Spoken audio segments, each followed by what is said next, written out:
All right, we are live. Thank you so much for joining us for another HRAI Insider webinar. Today we have Anna Harman, Senior Advisor for Decarbonization Strategy with JLL, who's going to be taking us through her presentation, Getting Ahead of the Curve, Becoming a Decarbonization Leader. Now, before I let her do her thing, she's got a lot of information. I just wanted to say there will be a question and answer period at the end of the presentation. And if you'd like to participate, if you have any questions at all about what Anna's saying, please, at the bottom of your screen, there's a Q&A button. You can put your question there, or you can toss them in chat, and I will see those as well.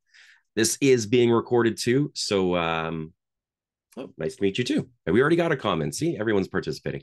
This is being recorded, so if you'd like to watch it after the fact or share it with your team, you can find it at HRAI's YouTube page. And aside from that, I think we will just get the show going. So there's Anna. How are you doing? Amazing. Doing great. Thank you so much, Matthew. Well, thank you so much as well. So I'm going to turn off my camera. You're the expert. You do your thing. And I will be in the background looking for your questions and comments. Wonderful. Thanks so much. And thanks everyone for joining today. I'm really looking forward to having this time with you to talk about decarbonization, how to become a leader in the space, how to talk to your organizations or to the buildings that you're working in, or if you're a consultant doing different design or different work, how to really be ahead of the curve and talk about decarbonization. So a little bit to start off about myself. My name, again, is Anna Harman. Outside of work, I really like to enjoy nature and enjoy doing active things outdoors. So anything from camping, hiking, biking. In the winter time, I'm based out of Ottawa, so there's lots of cross-country skiing around here, and skating. I recently learned how to play hockey, so skating around, try not to bump into too many people on the hockey rink. My background is in mechanical engineering. I have worked on some of the first decarbonization portfolio strategies at the time for the government of Canada, the federal government of Canada, when they were kind of leading the charge in terms of decarbonization.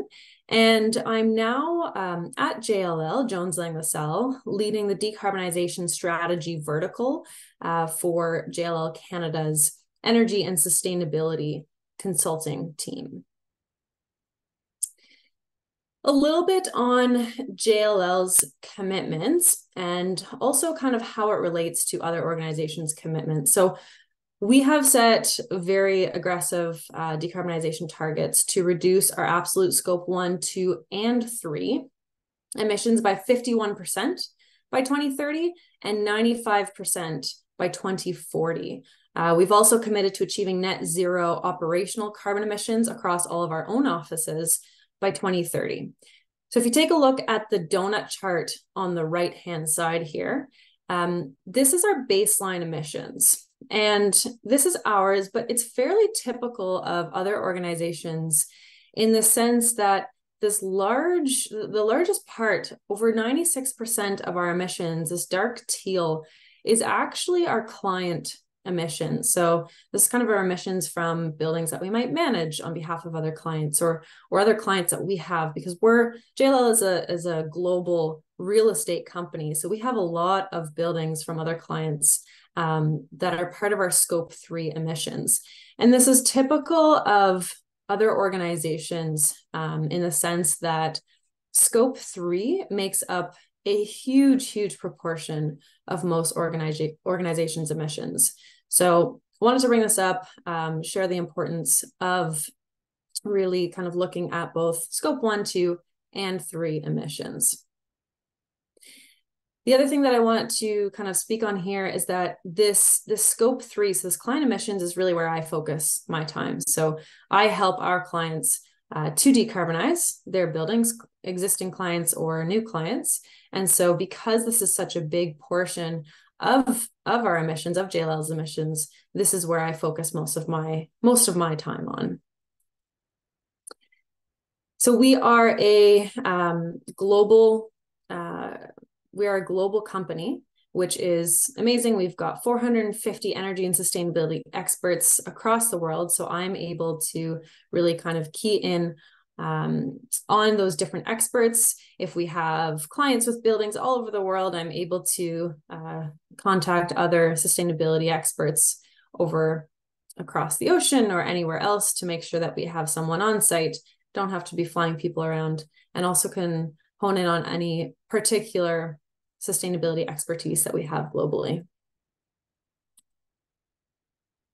I want to go through some of the forces that are really driving the change in the net zero world in commercial real estate.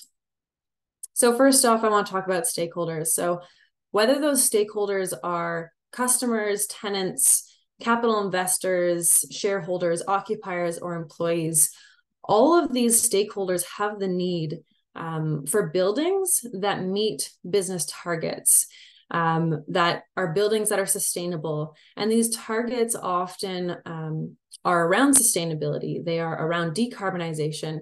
Depending on the stakeholder, it might differ slightly, but most of these stakeholders have these targets of decarbonization to some extent.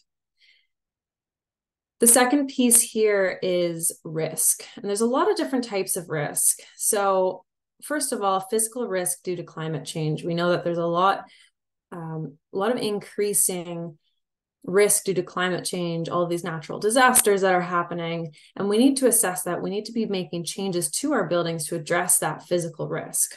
There's also transition risk in different types. So think about regulatory. What are the regulations that are changing relating to decarbonization? Legal, there's different laws that are coming into play. And also reputational. We'll talk a little bit more about that in an upcoming slide. But in terms of reputational, there's a lot of pieces that are driving decarbonization from a reputational standpoint, not necessarily laws or regulations, but what are other organizations doing? What are the voluntary frameworks that people are signing on to? And this is really, really driving the shift to decarbonization in the commercial real estate sector. And the last piece is liquidity risk. So we want to make sure that our assets still have value and really can key in on that, and that they have value at the end of the day in relation to decarbonization as well. Third piece is regulation, which we touched on briefly, but there are new requirements and they're changing very, very rapidly at multiple different levels: local and city level, provincial, national, international, and there's even some regulations coming in at more of an industrial level. And the last force that I really want to speak about is financial. And this is huge. This is a huge force driving transformation in the decarbonization world. And this takes many different forms. So for example, looking at debt preferential rates for sustainable assets, for decarbonized assets or assets on a pathway to decarbonization, insurance premiums for assets that have less risk in terms of climate change risk or decarbonized buildings. We also look at investor interest. There's much more, and there will be an increasing amount as well of investor interest in buildings that are decarbonized and in projects to decarbonize buildings, and in that sense as well. And then lastly, capital planning is starting to shift a little bit to speak a little more so to decarbonization. Now, this is, I'm sure, not news to really anyone on this call, but I do still like to pull this graph up because it still does kind of shock me every time I look at how exponential this shift has been in terms of the amount of CO2 in the atmosphere and the amount of CO2 that we are emitting. That has really been an exponential growth, and it really speaks to the science of why we need to act now, why we have this deep need for rapid, deep, and immediate cuts in CO2 emissions.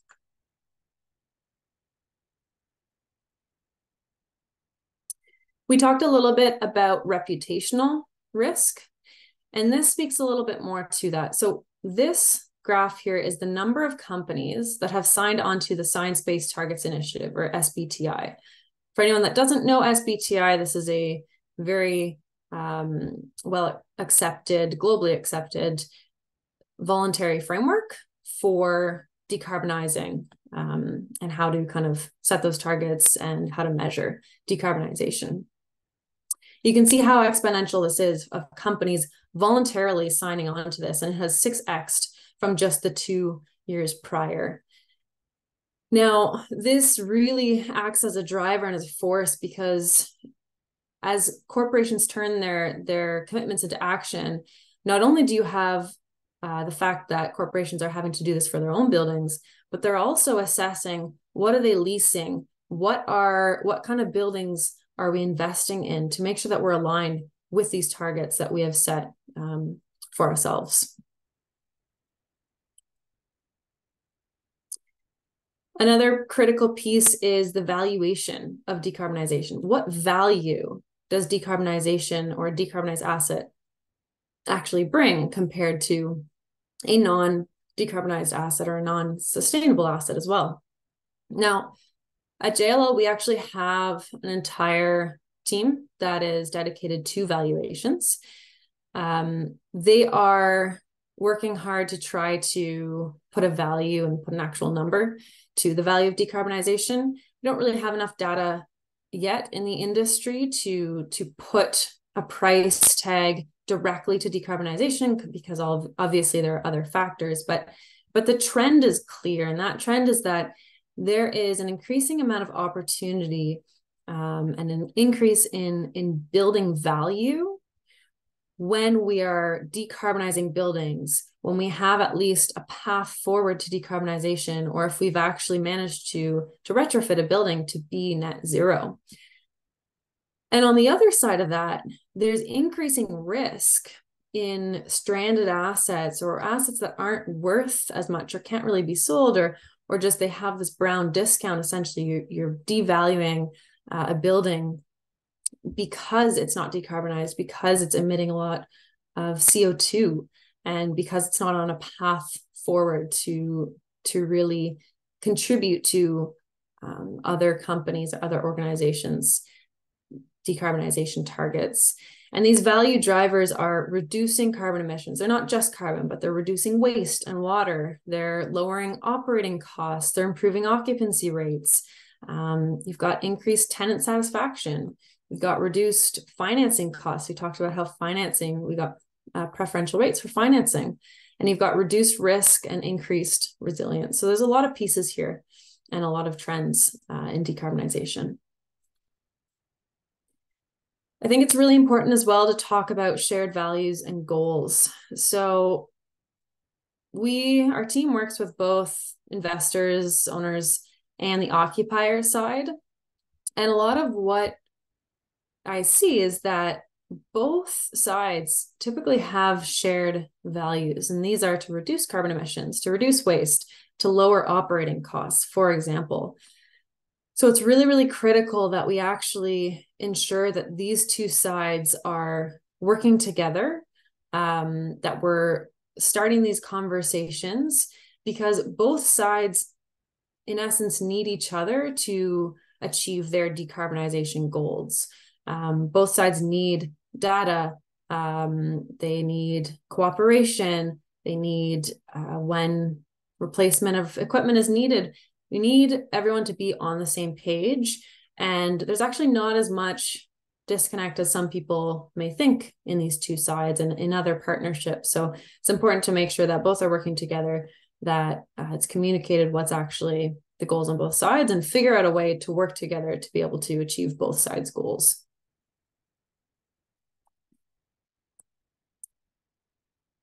Now, climate change and global warming is a really, really rapidly growing field. And because of this, I find that terminology often gets thrown around. It's sometimes misused. In some cases, there's not yet great definitions or widely accepted definitions for things just yet. So I think it's important to ensure that we're all on the same page for a few key terms. I'm not going to go through all of these. But I did want to touch on a couple of them. So on the very bottom right, global warming potential, GWP.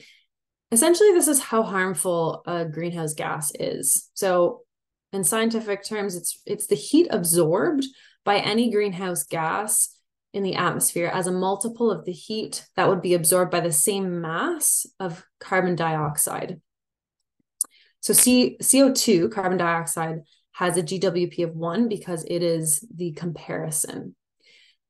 You may have heard GWP most frequently when we're talking about refrigeration. And this is because refrigerants have a very high GWP, in the past at least, or typically they have very high GWPs from anywhere from 100 to 1500 as a very rough range. But you may have also heard it in this sense because there's a lot of efforts to actually phase down the GWPs of refrigerants. So there's actually more laws coming in and more regulations coming in to actually phase those down and use refrigerants that have lower GWPs. Now, because all greenhouse gases are compared to CO2, you'll often hear the industry and myself referring to carbon or CO2 as a broad term, and really what's meant by that in most cases is actually all relevant GHGs, not just CO2, because CO2 is one of many greenhouse gases. Carbon removals. So carbon removal is the actual process of removing carbon dioxide from the atmosphere. You can do this both naturally, and there's technologies to do this, and typically it's stored in deep underground reservoirs or through other ways such as rocks, and even in things like concrete or deep underground. When we say decarbonization, I'm not talking about actual physical carbon removal, physically removing carbon from the atmosphere, or at least not fully doing that. Typically, when we say decarbonization, we're talking about reducing carbon emissions as much as possible, and then perhaps with some carbon removals incorporated as well. The last one on here I wanted to talk about is a typical carbon offset, which is often used interchangeably with the term carbon credits. So these are typically projects that reduce the amount of CO2 that's released into the atmosphere. We just talked about carbon removals. Carbon removals is a type of carbon offset, but not all carbon offsets, or most carbon offsets, are not actually carbon removals. So essentially, both your traditional carbon offsets and your carbon removal offsets are traded as carbon credits, but they're not the same thing. And lastly, I'll go to the next slide. I want to talk about the difference between carbon neutral and net zero, because I know that there's often confusion about this. What is the difference between carbon neutral and net zero? So if you think about the x-axis here as time, a time in a company's emissions, and the emissions themselves is the y-axis here. So the y-axis above zero here, or the dark blue on the top here, that's kind of stepwising down. That's an organization's or company's emissions. And here I'm talking about operational emissions. So if you think about a company's emissions, or all of their buildings' emissions, you can reduce those emissions by things such as energy conservation, electrifying heat. So any heat sources, turning that into an electric source instead of natural gas, using on-site renewable energy generation to reduce the emissions from your electricity, and then also electrifying fleet. Now, to reach carbon neutral, essentially carbon neutral is purchasing enough carbon offsets, and those are your traditional carbon offsets that we just talked about. So purchasing enough carbon offsets to equal the amount of emissions in the organization. Now, if you continue a long time, as you continue to reduce the on-site emissions, you can reach net zero by deeply reducing your on-site emissions, and then actually neutralizing that last little bit of emissions that you can't really get rid of with your carbon removals, actually removing the carbon from the atmosphere and storing that in a reservoir. To summarize, just to kind of summarize those key pieces. So carbon neutral doesn't necessarily mean reducing emissions by an amount needed to reach net zero. So it really just means counterbalancing at any point all of your carbon emissions through the purchase of carbon offsets. And it's not necessarily in line with keeping global warming to 1.5 degrees Celsius. On the other hand, net zero is in line with keeping global warming to 1.5 degrees Celsius. Now, the specifics around these definitions and around the definition of net zero can differ depending on what framework you're looking at. I've pulled these definitions for net zero from Science Based Targets Initiative, SBTI. And with SBTI, net zero means, from a reduction standpoint, reducing by 50% your on-site emissions by around 2030 and by at least 90% before 2050. And the remaining emissions, so that remaining 10% or less, is neutralized through carbon removals. Now, to get a sense of pricing for these two different things, because they vary widely, take these prices with a grain of salt, because the cost of offsets are extremely volatile and they're going up and down. But just to give a bit of a sense of scale, your traditional carbon offsets can cost anywhere from $3 to $6 per ton of CO2, whereas your carbon removal offsets are $400 to $600 per ton of CO2. So 100 times more expensive, way more expensive. This is important because at the end, when you're having to purchase those carbon removal offsets, it really kind of builds a business case to continue to reduce as much on-site emissions as possible, because it becomes very expensive to purchase those offsets instead. A bit of a refresher on what Scope 1, 2, and 3 means, because I know we've been talking a bit about that already, but Scope 1, what you control. So this is your natural gas on-site for your heating. It can also be the gas that you burn if you have company vehicles. Scope 2, this is what you purchase. So your electricity, you purchase electricity, but what made that electricity? Is it coal, or is it renewable energy, or somewhere in between? Other things included in Scope 2 would be steam or other district heating and cooling. And then Scope 3 is where there's a lot more involved, a lot of different types of Scope 3 emissions. You can think of it in the sense of these are emissions that you have less control over, but they can still be influenced. So, for example, I was explaining, for us at JLL, a lot of our Scope 3 is from our clients and from our clients' buildings. This can also include business travel, transportation and distribution, capital goods, employee commuting, for example. There's a bunch of examples there, but these are just kind of some examples of Scope 3. Now, I wanted to talk as well about embodied carbon versus operational carbon, because a lot of what we're talking about in this presentation is how to reduce your on-site operational carbon, but I think it's important to touch on embodied carbon as well, because it's a big piece of it. So essentially, this is a study from the UK, so it's going to differ depending on where you actually are. However, this study talked about operational carbon being 66% of a building. So that's your emissions from using your energy the entire lifespan of the building, versus embodied carbon, so that carbon that's used for the construction of your building and the emissions that were released in making the materials that you need for your building. That embodied carbon is 34%.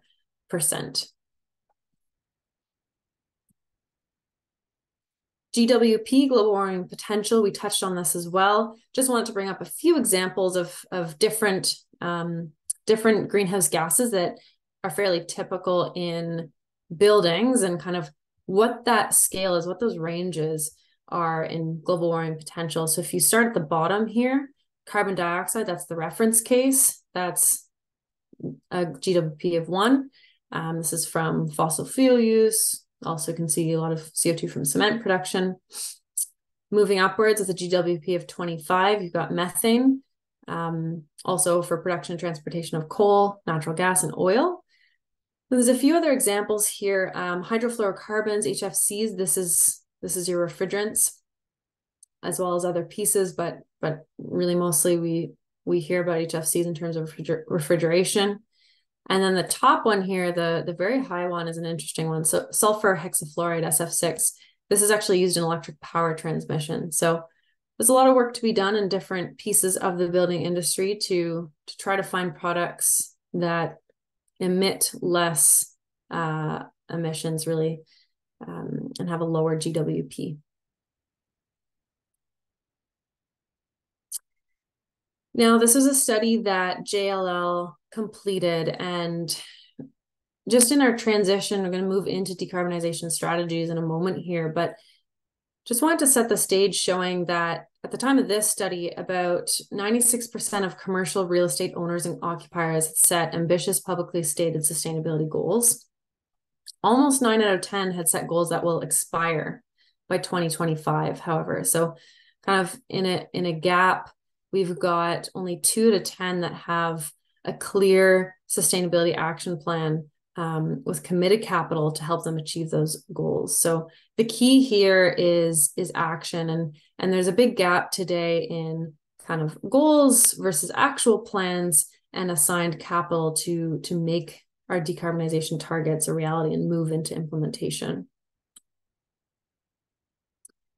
So to move into decarbonization strategies, diving into some of the key pieces here, I wanted to start out by really showcasing that as the commercial real estate or as in the buildings industry, we have a huge role to play, and we have a huge, huge opportunity to make a large impact on global GHGs, because between the building operations, so again, that's the energy that you're using on site, and then the building materials and the construction. So what materials are putting in that embody carbon, and then the construction itself. The built environment makes up almost 40% of total global CO2 emissions. That's giant, and we have a lot of opportunity. I would love for all of us to see this as an opportunity to make huge change in the world of decarbonization. I like to think of decarbonization as a journey, and really as an infinite journey, if you kind of take a look at this as an infinity loop. So ideally, we're starting with setting visions. What do you want to be? What do you want to do? Targets. How do you measure success against those objectives? And those objectives and KPIs. So what do you want to achieve? This is typically more at the organizational level, like higher level. What is the vision? What are the targets? What are the objectives, KPIs? And then we can move into kind of an iterative strategy development. Now, I'd say in Canada, most organizations are at this stage, this strategy development. And I call it iterative because it really does need to iterate on the actions that we're doing, on the policies that are changing, on all the different factors that are changing over time.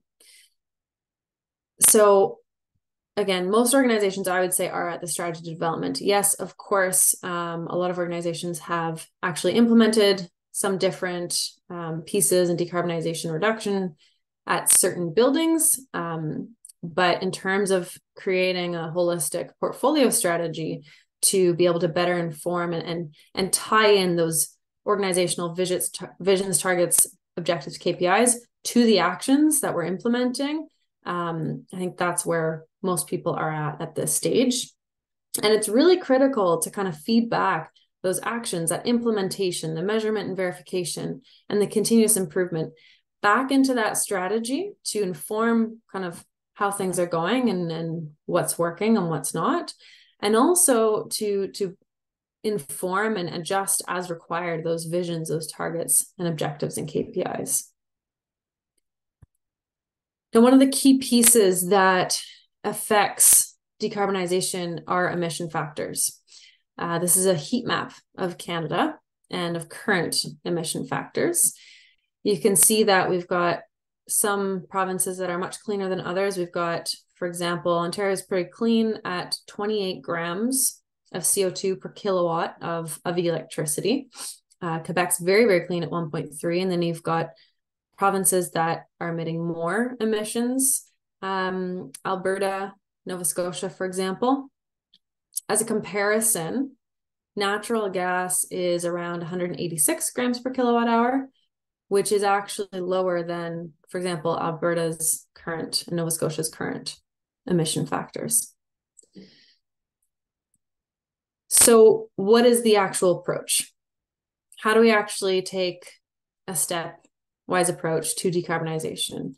So first and foremost, it's taking a look at those baseline carbon emissions at your asset or at the portfolio. Doesn't matter what you're looking at. It's critical to look at that baseline. You need to take a look at the grids to be able to figure out that baseline. So translating your energy use into emissions. Next is grid decarbonization. So that map that I just showed was for current emissions, but what's actually happening in the future for the grids? What is the projected grid emission factors for each of those provinces?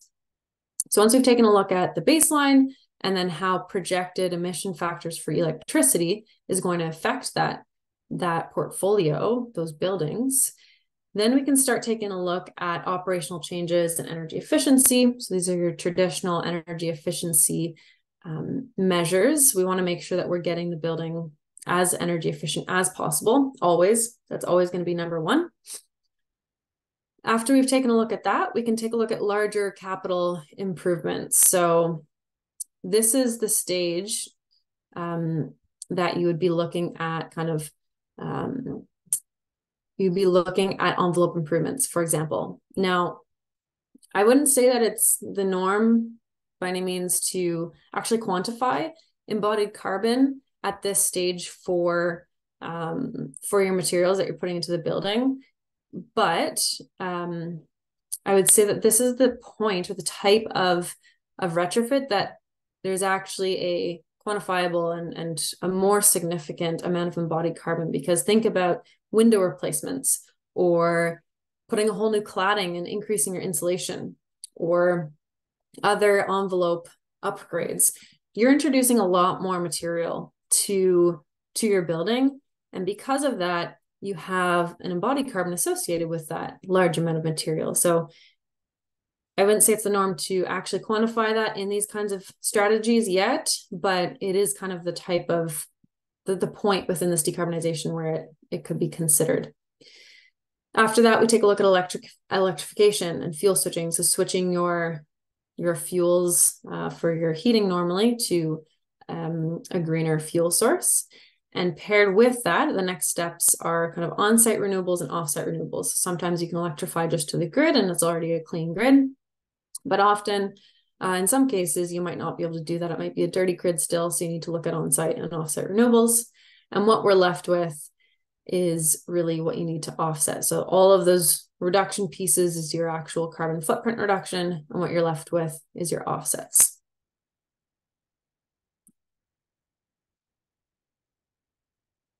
It's really important to partner. We were talking about how those less stepwise can be at a portfolio or at an asset level, but it's really important to partner that asset level and the portfolio level strategy. So at the portfolio level, think about different questions like, how do I prioritize my net zero carbon efforts? How much will it cost to reach net zero carbon across my portfolio? What's the best investment of capital to maximize the CO2 reduced? So what's the best bang for my buck across the entire portfolio? Which buildings actually have feasible pathways to net zero carbon, and which ones is it going to be harder to? And also, what quantity of carbon offsets will I need? At the asset level, it's really important to kind of marry these two together. But at the asset level, what is the estimated capital cost required to make this particular asset net zero carbon? Is it feasible to take this building to net zero carbon? What's the best investment? Again, at the asset level now, what's the best investment at this asset to decarbonize? And then what are the regional considerations, the market considerations that can impact my investment strategy? And I say this is at the asset level. You can take a look at the portfolio level too, but there's often localized considerations that you need to take into account. So what's going to affect it? Local laws, electricity grids, different factors, carbon prices that are really going to affect that building.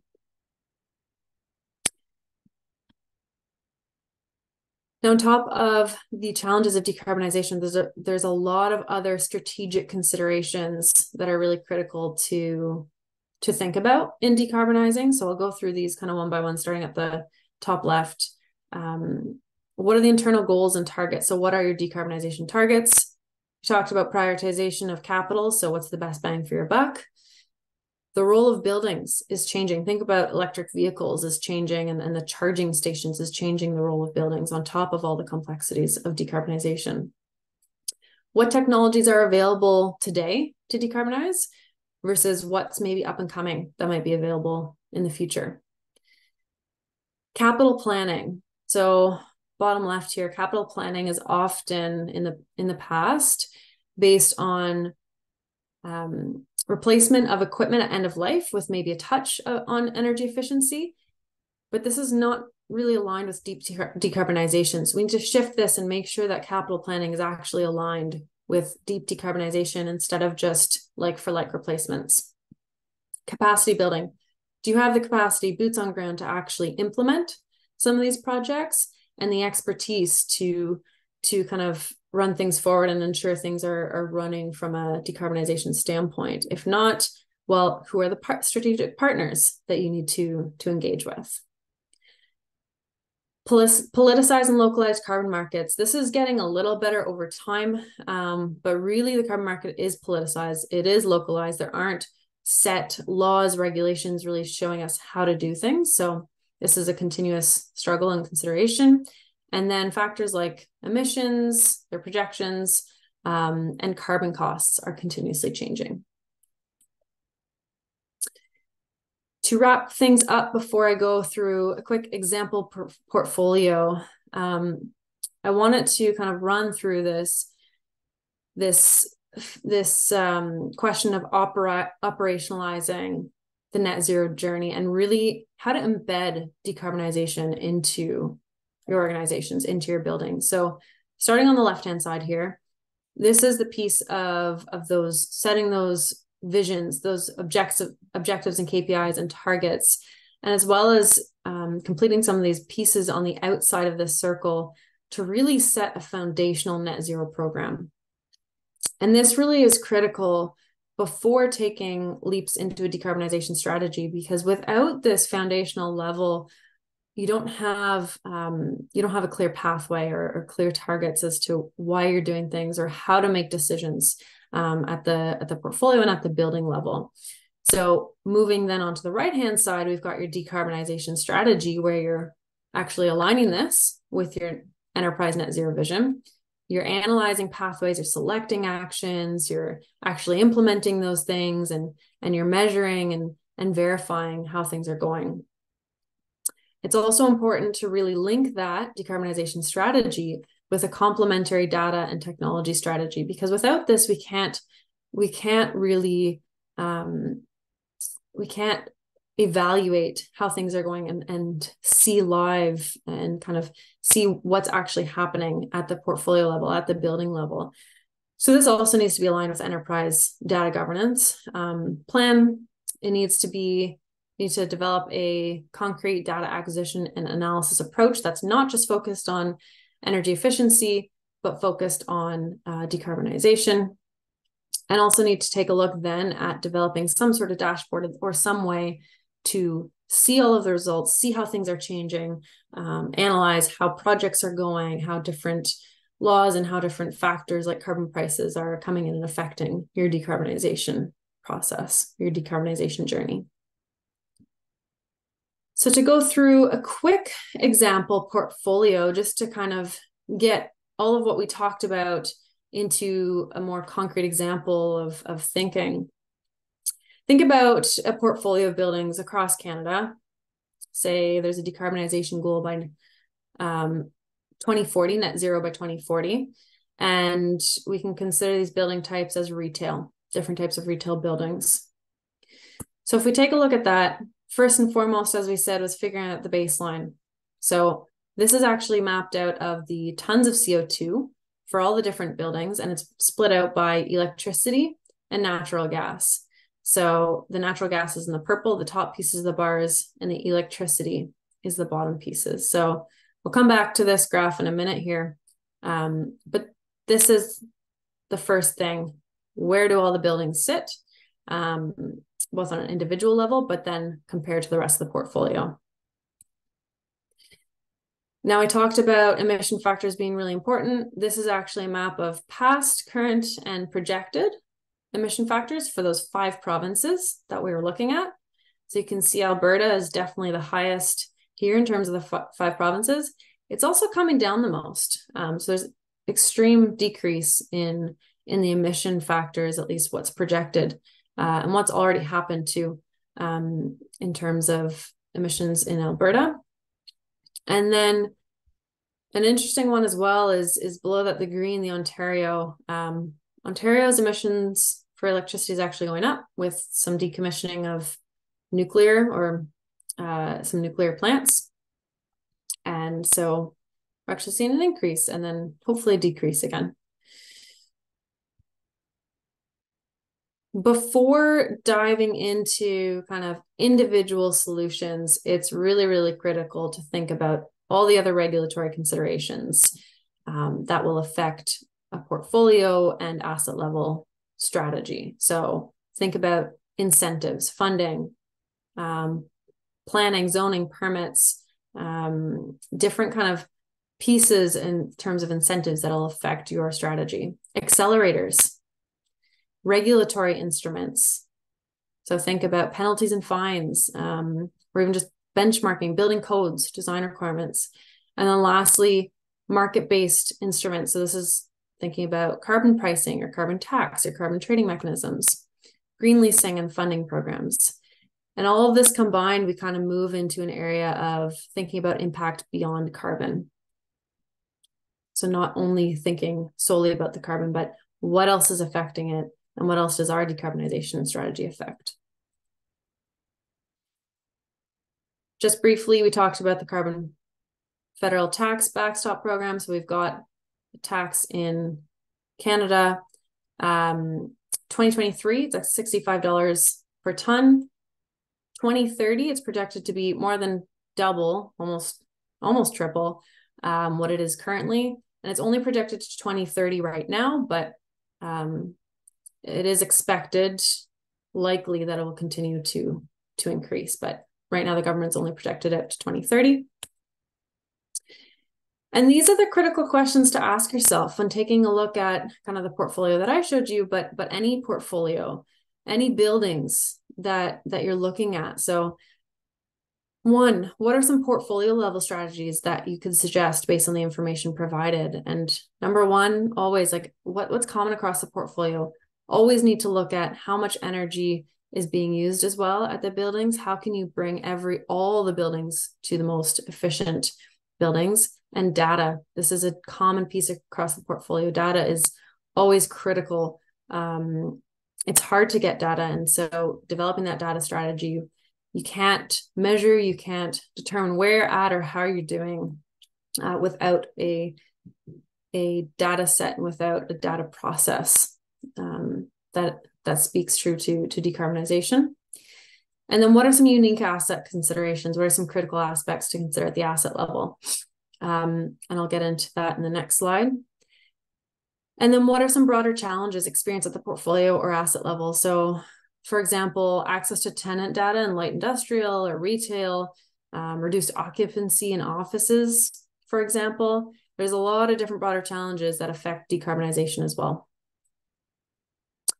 We talked about what are some individual strategies. So just briefly, some things that I see immediately when I take a look at this kind of breakdown. And again, this is limited information, but there are some initial things first. So number one, the 2 tallest bars here, they are huge emitters compared to the other buildings.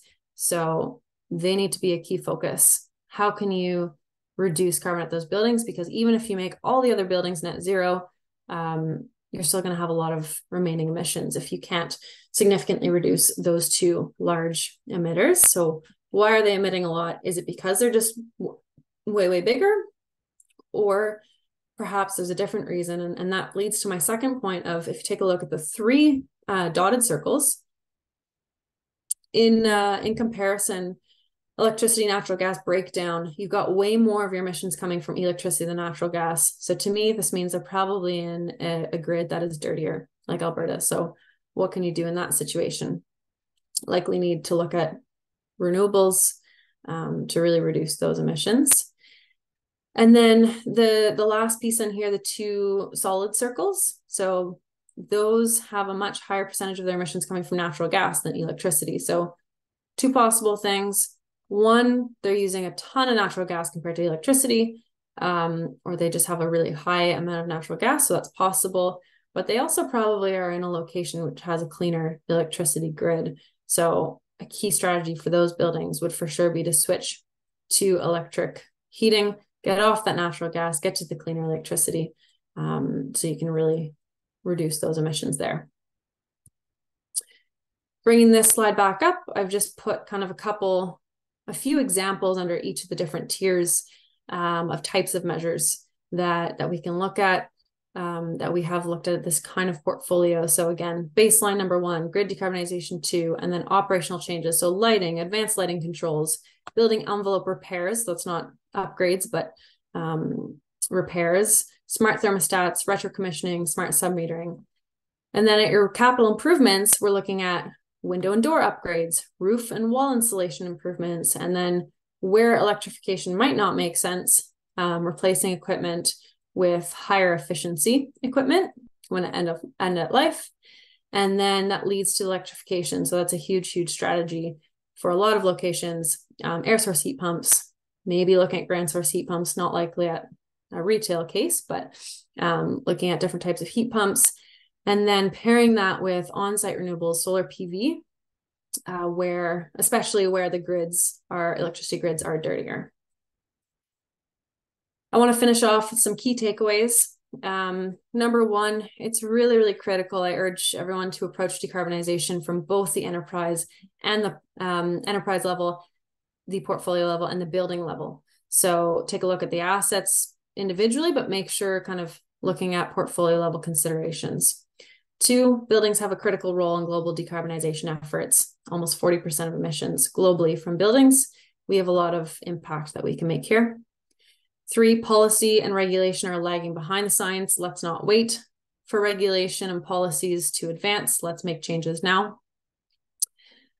Next, partnerships and collaboration are core. So we talked about that partnership between occupier and owner. There are lots of other types of partnerships, but that's a really common one that we can bridge that gap and make sure that everyone's working towards common goals.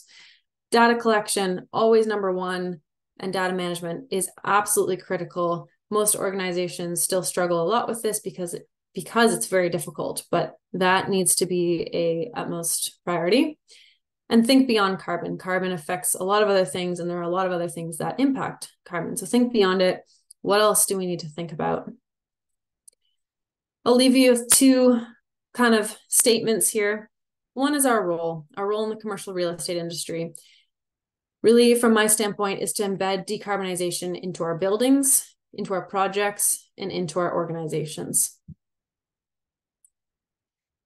And lastly, this is my mission, but really I think it needs to be all of our missions, and it is really all of our missions to action a global unified approach to curb climate change. So speak with others in the industry, connect with myself, connect with others, figure out who you can partner with, and let's work towards this common goal together. That's it from my end. Want to thank you so much. Again, my name's Anna Harman. I'm a senior advisor for decarbonization strategy. Please feel free to reach out if you have any questions, if you want to discuss things, if you think that there's room for partnership, but really just, I'm happy to have conversations about decarbonization, about struggles, about ways that we can work together to make our world a better place. So thanks all for your time. And I think we have a few minutes for a couple questions. Yeah, and some very good questions, actually. And we'll try to get to them as much as possible. But let's just dive right in. So first of all, we got a comment saying a very insightful presentation on becoming a decarbonization leader.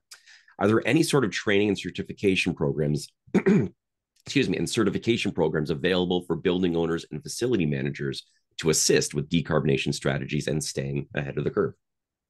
Yeah, absolutely. So I think one thing is really kind of keeping a pulse on these types of presentations and things that are happening. There's always a lot of great free content or pretty good or really good kind of not super expensive content as well.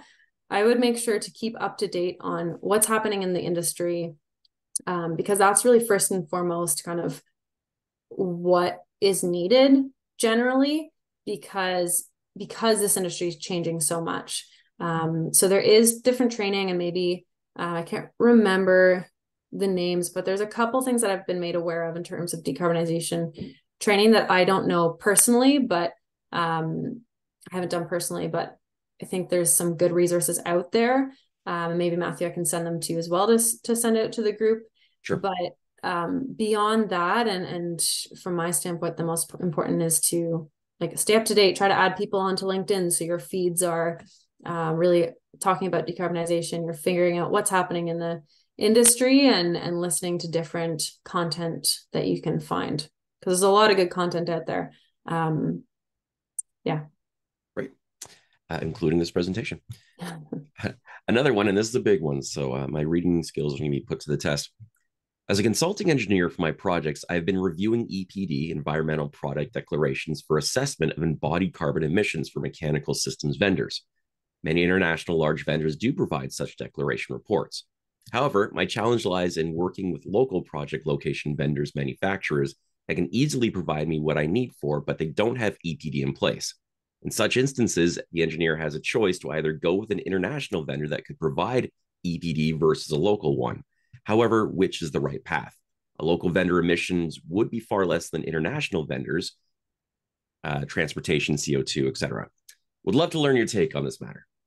It's a great question. And there's a lot of different issues like that we experience in the industry. So basically, kind of to recap the question is, well, sometimes you don't have EPDs or the exact documentation that you might be looking for from a local vendor for embodied carbon, but you have it for international, maybe bigger vendors. And so I wouldn't say that there's a blanket statement for an answer for that. What I would say is that think about why you are looking for those EPDs, and can you get that information? I think this person was kind of alluding to maybe being able to get similar information, but not in the actual EPD format. So can you get that information anyways? Can you get a sense of what the actual embodied carbon is of your local products? Because generally, yes, it is better to look local, because even if the embodied carbon is lower for that product that is international, you are then emitting a lot of carbon to transport it all the way to where you are.